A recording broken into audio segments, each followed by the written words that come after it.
नमस्ते। की ओरा न्यूजीलैंड।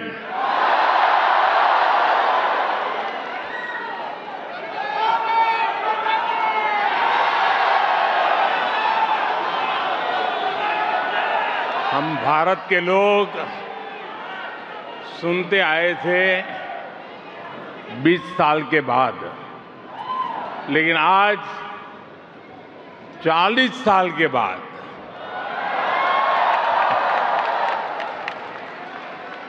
कोई भारतीय पीएम न्यूजीलैंड की धरती पर आया है।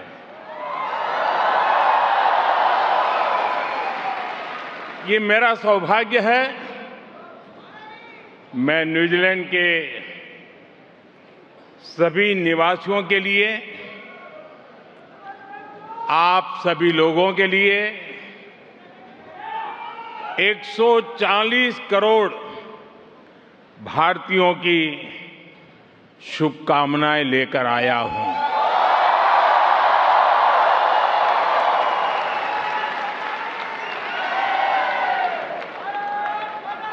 साथियों, प्रधानमंत्री के रूप में भले ही मेरा पहला न्यूजीलैंड दौरा है, लेकिन 25-30 साल पहले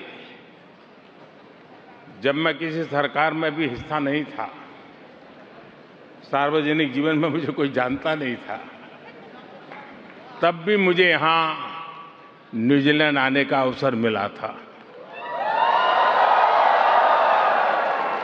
और उस समय मुझे किसी ने गिफ्ट में 3 चीजें दी थी जो मैं वापस इंडिया लेकर के गया था। एक, ये मफलर,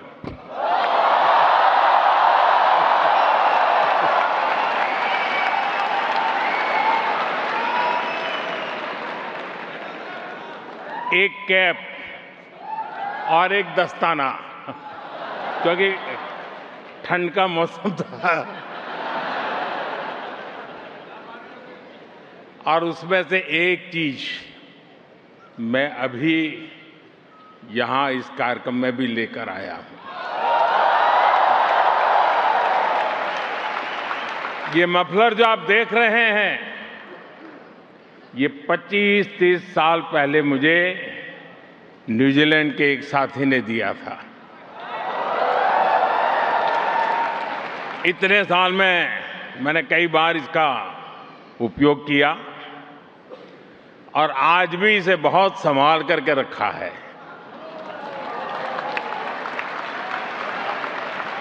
जैसे आपके प्यार को संभाल के रखता हूं।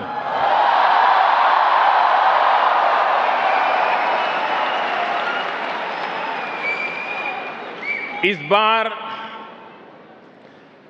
जब मेरा यहां आने का कार्यक्रम बना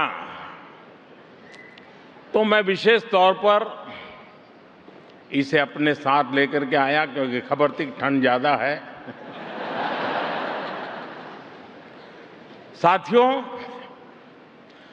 भारत और न्यूजीलैंड के रिश्ते में यादें भी हैं, दोस्ती भी है, वैल्यूज भी है और एक कमिटमेंट भी है। इस रिश्ते को न्यूजीलैंड की एक सुंदर परंपरा अच्छे से डिफाइन करती है। यहां सदियों से एक शब्द लोगों को जोड़ता आया है, वाका।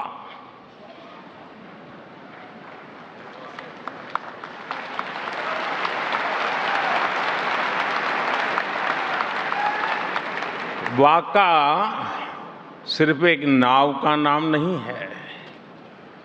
वाका हमारी शेयर्ड जर्नी की प्रतीक है। और आज भारत न्यूजीलैंड की यही वाका एक नई यात्रा पर निकलने के लिए तैयार है। हमारे सामने अवसरों से भरा खुला समुद्र है। हवाएं हमारे साथ है, समंदर की विशाल लहरें हमारे साथ है, इच्छा शक्ति का नीला आसमान हमारे साथ है। पाने को काफी कुछ है और मैं जानता हूं हम सफल होंगे। हम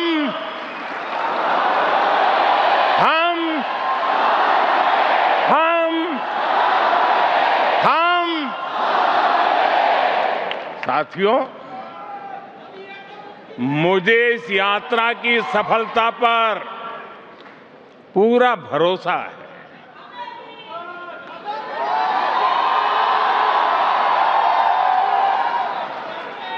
जानते हैं क्यों?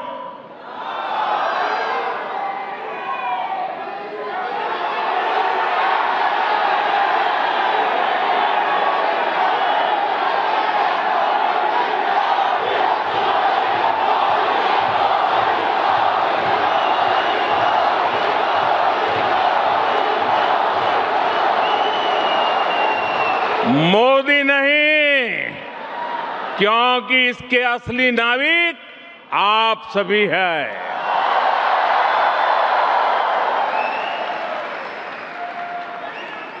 ऑकलैंड से वेलिंगटन तक, क्राइस्ट चर्च से क्वींसटाउन तक, न्यूजीलैंड के कोने कोने में फैला भारतीय समुदाय इस शेयर्ड जर्नी का एक नाविक है।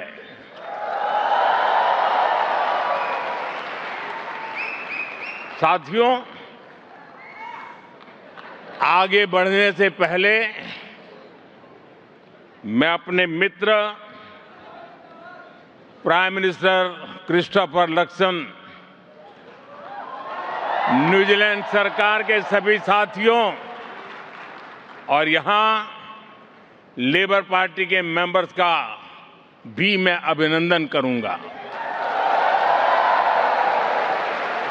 ये दिखाता है कि भारत न्यूजीलैंड रिश्तों को कितना बड़ा बाई पार्टीजन सपोर्ट है।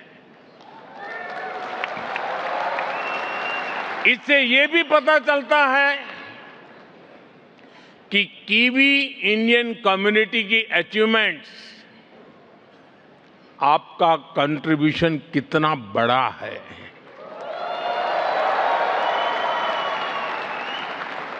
आप यहां आए,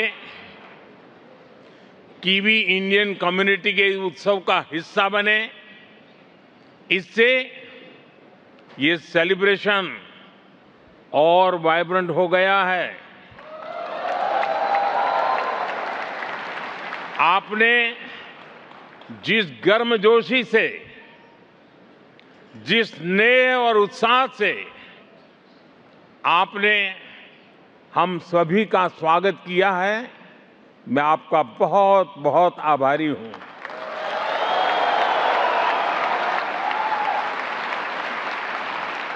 वैसे एक्सेलेंसी, कीवी इंडियन कम्युनिटी में भी सुपर हिटर है कि नहीं है? सुपर हिट है ना? आपने अभी दिखा दिया। भारत के इंडिपेंडेंस डे पर, स्वतंत्रता दिवस पर आपने क्रिस हिपकिंस के साथ मिलकर दमादम मस्त कलंदर गाने पर जो डांस किया,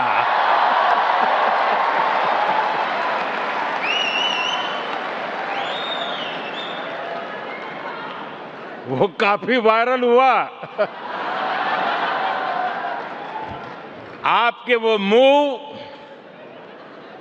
कीवी इंडियन के दिलों में छप गए हैं। साथियों, न्यूजीलैंड वाकई एक अद्भुत देश है।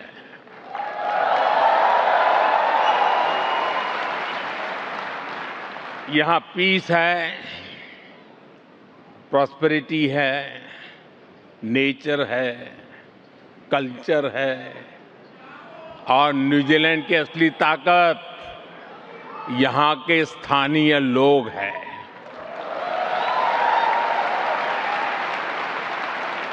न्यूजीलैंड के लोगों ने दिखाया है कि कोई देश जब एक जुनून, एक जज्बे के साथ आगे बढ़ता है तो वो दुनिया को इंस्पायर करता है। यहां जो कीवी इंडियन कम्युनिटी है, आप सभी को भी न्यूजीलैंड के दिलदार लोगों ने बहुत प्रेम से अपनाया है, अपनी टीम का हिस्सा बनाया है। उन्होंने आपके टैलेंट, आपके विजन पर ट्रस्ट किया है। और आज देखिए, न्यूजीलैंड की इकोनॉमी हो, यहां की सोसाइटी हो, कीवी इंडियंस नए नए रंग भर रहे हैं। न्यूजीलैंड वो जगह है जहां निखिल रविशंकर एयर न्यूजीलैंड के सीईओ बन सकते हैं।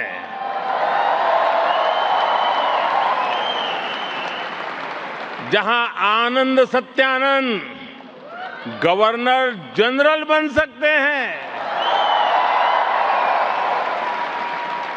जहां क्रिकेट टीम में सचिन रविंद्र, ईश सोढ़ी और एजाज पटेल जैसे टैलेंट को अवसर मिल सकता है।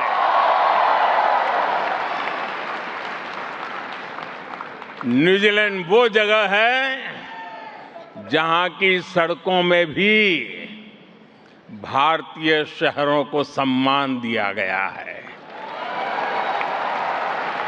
कहीं खंडाला है, वो सिनेमा वाला खंडाला नहीं,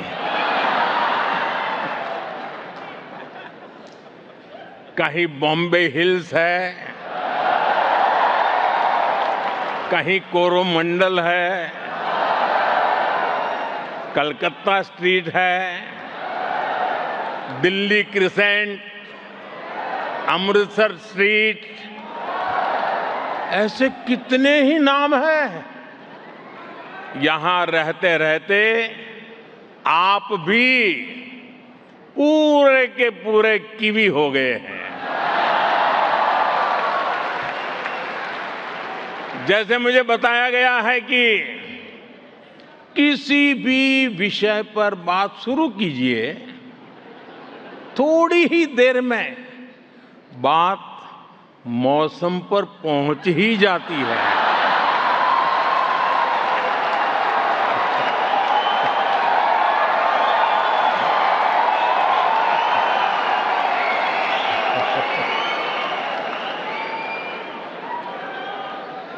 साथियों, मैं न्यूजीलैंड की लीडरशिप से भी जब भी मिला हूं, वो आप सभी की बहुत प्रशंसा करते हैं। प्रशंसा आपकी होती है और माथा मेरा ऊंचा होता है।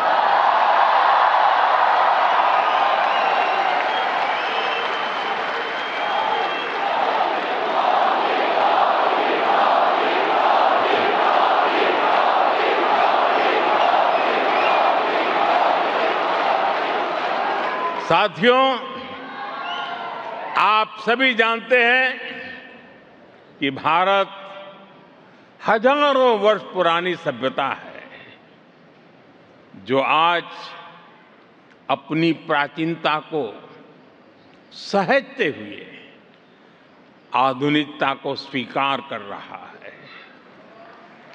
हर युग में, हर दौर में भारत ने खुद को ट्रांसफॉर्म किया है और इसका कारण है हमारी सीखने की ललक।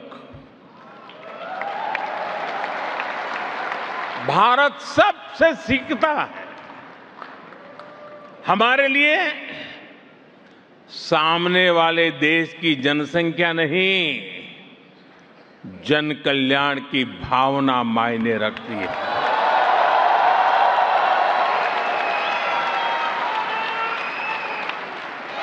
और इसलिए हमने न्यूजीलैंड से भी बहुत कुछ सीखा है और अब भी सीख रहे हैं। न्यूजीलैंड दुनिया का वो देश है जिसने सबसे पहले महिलाओं को वोटिंग का राइट दिया था।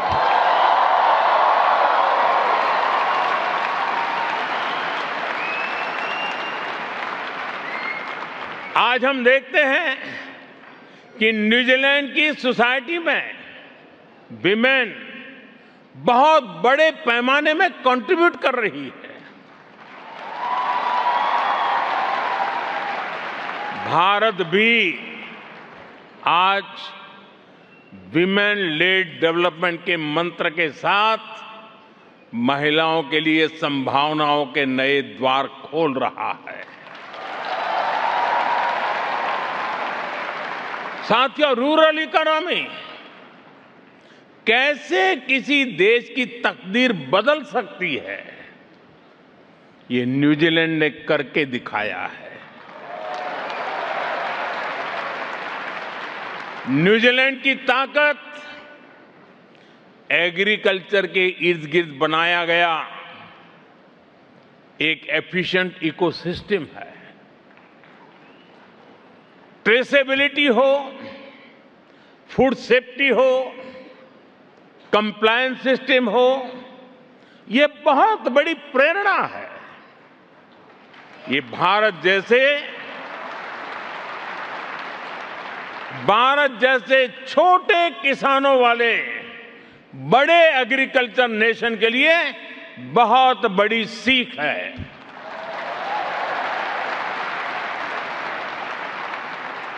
न्यूजीलैंड ने जेस्परी मॉडल से दिखाया है कि छोटे किसान भी बाजार के एक बड़े ब्रांड बन सकते हैं। न्यूजीलैंड की climate smart precision farming technology में भी हमारे लिए सीखने के बहुत कुछ है। साथियों, यहां के मानुका हनी को लिक्विड गोल्ड कहा जाता है।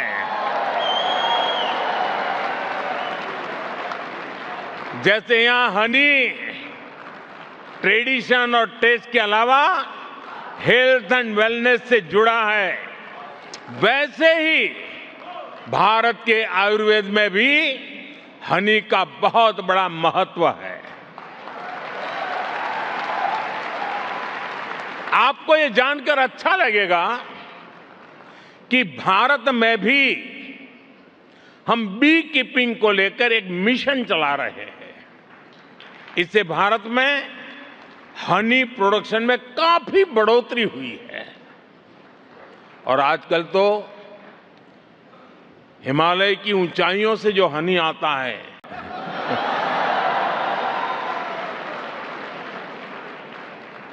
मैं समझता हूं न्यूजीलैंड से हम हनी प्रोडक्शन और बढ़ाने के बारे में भी बहुत कुछ सीख सकते हैं। साथियों, इस साल इंडिया न्यूजीलैंड स्पोर्टिंग रिलेशंस को 1 साल पूरे हो रहे हैं। 100 साल पहले याद रखना और गर्व भी करना, 100 साल पहले हमारी हॉकी टीम न्यूजीलैंड खेलने आई थी और उस टूर में मेजर ध्यानचंद के शानदार परफॉर्मेंस की हर तरफ चर्चा हो रही थी। उनकी हॉकी ने न्यूजीलैंड के लोगों को भी, उनका भी दिल जीत लिया था। साथियों, कंटेंट क्रिएटर्स की भाषा में कहूं तो ये कॉलेब का जमाना है। न्यूजीलैंड और भारत स्पोर्ट्स में भी बहुत ही शानदार कॉलेब कर सकते हैं। जैसे एक उदाहरण रग्बी का है। मुझे अभी भी बताया गया है कि कुछ देर पहले ही ऑल ब्लैक्स ने रग्बी के मैच में शानदार जीत दर्ज की है।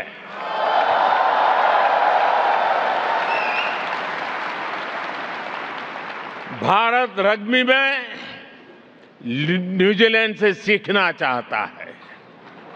भारत भी रग्बी में आगे आए, इसके लिए हमें कोच चाहिए, एक्सपर्ट्स चाहिए। इसमें न्यूजीलैंड हमारी बहुत मदद कर सकता है। हाल ही में भुवनेश्वर में न्यूजीलैंड रग्बी और रग्बी इंडिया के कोचिंग प्रोग्राम को मैं एक अच्छी शुरुआत मानता हूं। साथियों, आज यहां आने से पहले मैं यहां न्यूजीलैंड के एक स्पोर्ट्स स्टार्टअप इवेंट में गया था। स्पोर्ट्स टेक में हो रहे इनोवेशंस ने, नए आइडियाज ने वाकई मुझे प्रभावित किया। मुझे विश्वास है कि हम स्पोर्ट्स टेक में साथ मिलकर काफी कुछ कर सकते हैं। भारत और न्यूजीलैंड का फ्यूचर आपस में जुड़ा हुआ है। इसका एक उदाहरण स्पेस सेक्टर भी है। भारत का चंद्रयान जब मून के साउथ पोल पर लैंड किया,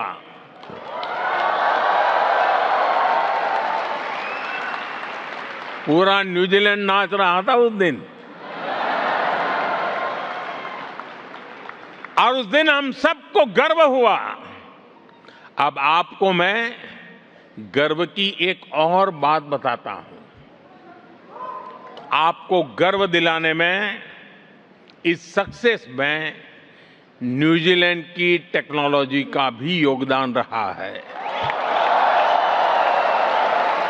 न्यूजीलैंड की स्पेस कंपनी ने कई अवसरों पर हमारे साथ मिलकर काम किया है। हम इस सहयोग को और आगे ले जाने के लिए काम कर रहे हैं।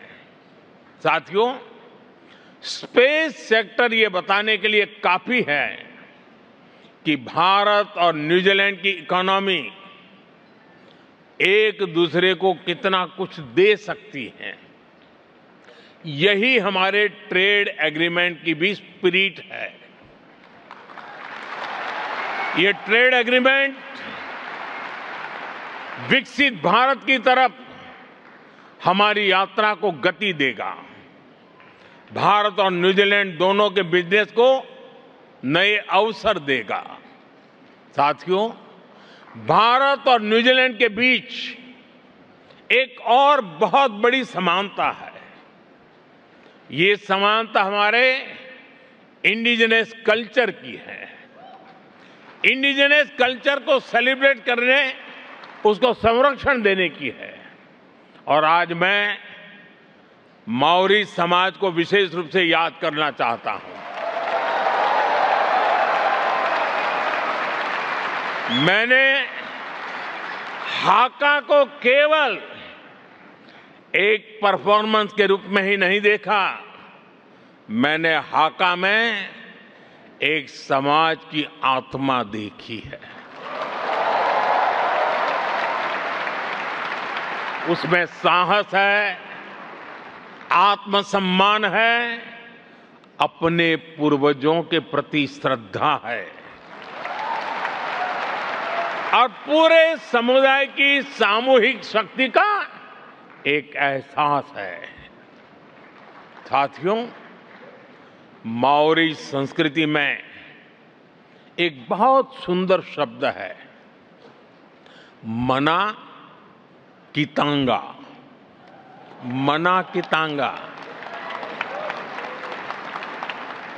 इसका मतलब है सम्मान देना, अपनापन देना और पूरे मन से उसकी देखभाल करना। भारत में भी हम कहते हैं अतिथि देवो भव।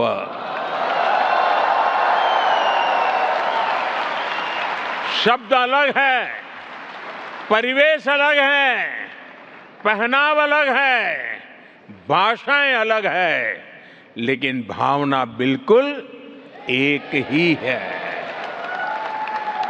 ऐसे ही माओरी संस्कृति में परिवार के लिए एक सुंदर शब्द है, फानो,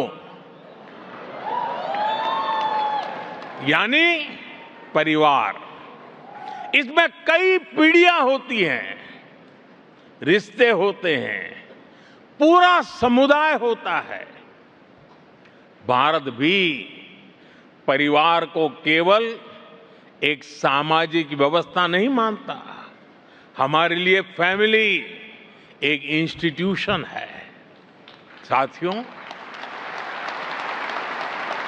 माओरी परंपरा का एक और सुंदर विचार है, काइत्या कितांगा।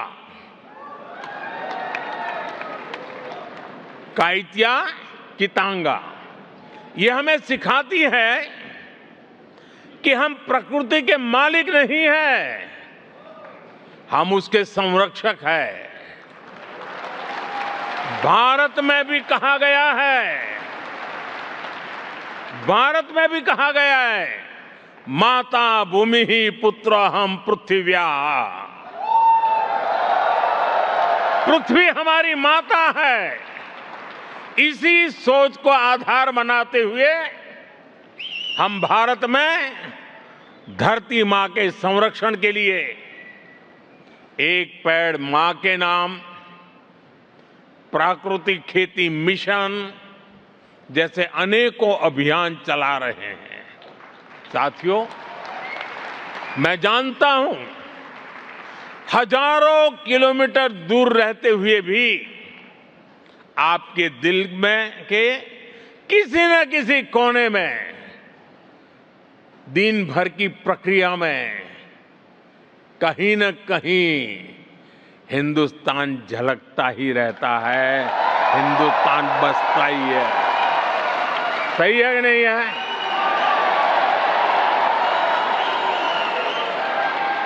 शरीर यहां होगा, मन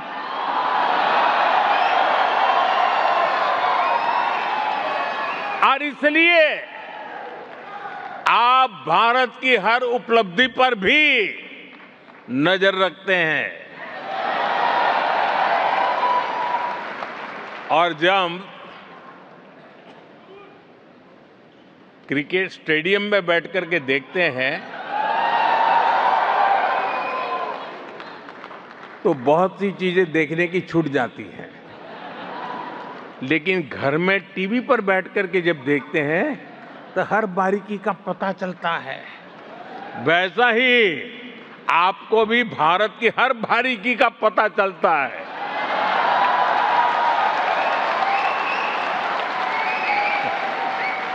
और यही बात हमें सबसे खास बनाती है। भारतीय देश से बाहर जिस देश में रहते हैं वहां उस देश की प्रगति में पूरी तरह मदद करते हैं और अपने देश की विकास की भी जानकारी रखते हैं। साथियों, हम जितना प्यार जन्मभूमि को करते हैं, उतना ही समर्पण कर्मभूमि को भी करते हैं।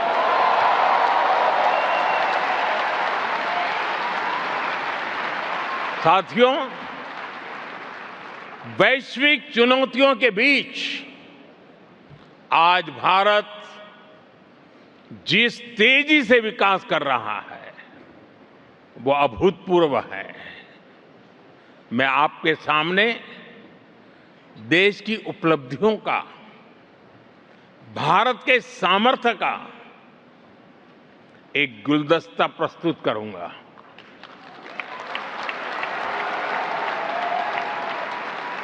ये गुलदस्ता मैं आपके लिए लेकर के आया हूं।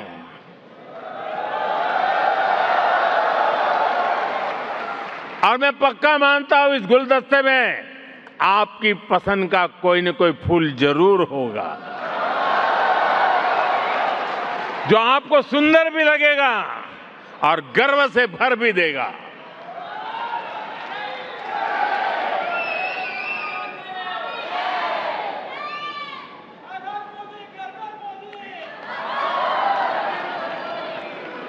तो आप तैयार हैं?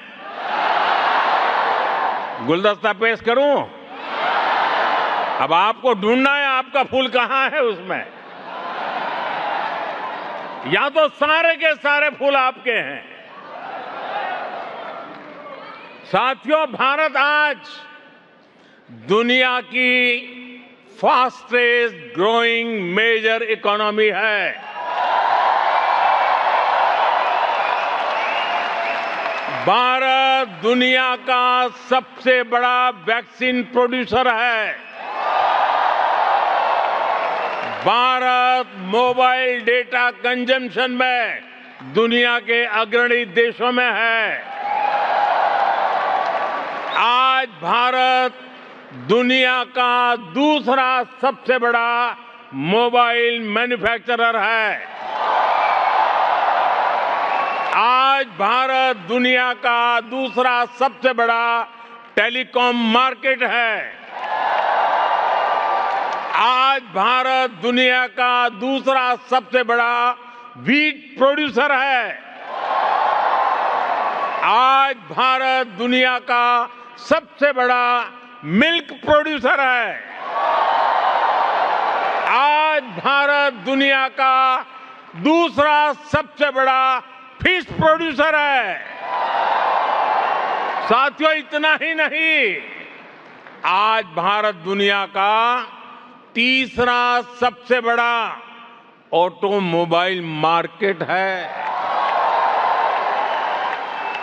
आज भारत दुनिया का तीसरा सबसे बड़ा स्टार्टअप इकोसिस्टम बन चुका है। भारत बहुत जल्द दुनिया का तीसरा सबसे बड़ा रिन्यूएबल एनर्जी प्रोड्यूसर बनने जा रहा है। सोलर एनर्जी कैपेसिटी में भी भारत दुनिया के बड़े देशों में शामिल हो चुका है। साथियों, आज का भारत दुनिया को विकास के नए मॉडल भी दे रहा है। आज भारत दुनिया के सबसे बड़े डिजिटल आइडेंटिटी प्लेटफॉर्म का सफल संचालन कर रहा है। आज भारत में यूपीआई के माध्यम से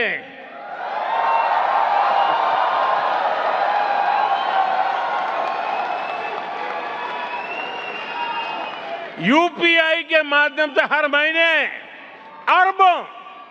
अरबों डिजिटल ट्रांजैक्शन हो रहे हैं।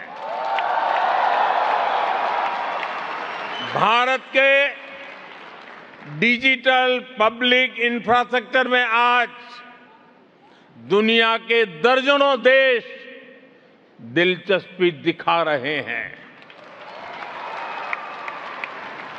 ड्रोन टेक्नोलॉजी और स्पेस इकोनॉमी में भारत नई ऊंचाइयों को छू रहा है।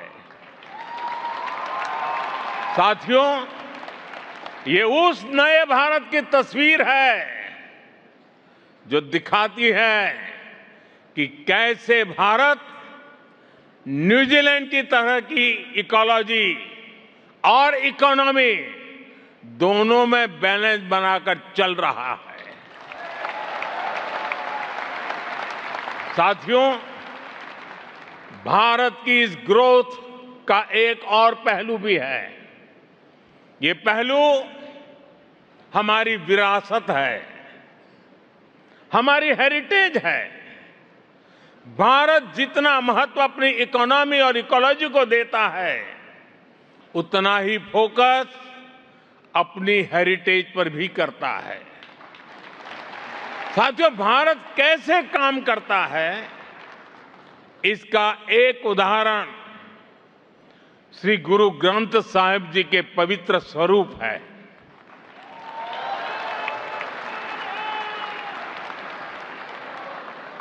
जब अफगानिस्तान में संकट आया तो हम गुरु ग्रंथ साहब के पवित्र स्वरूपों को पूरे मान के साथ भारत लेकर आए।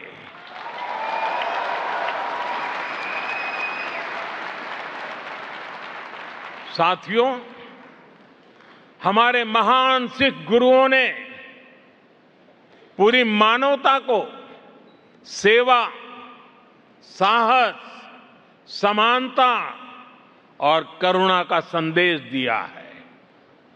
दुनिया के हर हिस्से में गुरुद्वारे सेवा के सेंटर है।